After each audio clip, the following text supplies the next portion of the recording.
Вот такой санузел у нас получился. Там у нас душевая зона. Здесь у нас держатель под полотенцем. Здесь у нас сама душевая система, душевой поддон, ниша для полочек со стеклом, запильчики под 45, пройдено все эпоксидкой. Здесь у нас полностью все в мебели.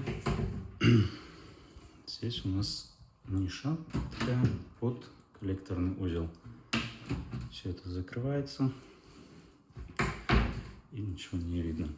Также с этой стороны у нас полотенцесушитель, шкафы, стиральные машины и снизу датчики протечки. То есть у нас под стиральной, под унитазом и под раковиной. Все это подключается и комментируется здесь. Здесь у нас скрытая дверь, также выкрашена максимально под цвет и также на обои сформированный эпоксидный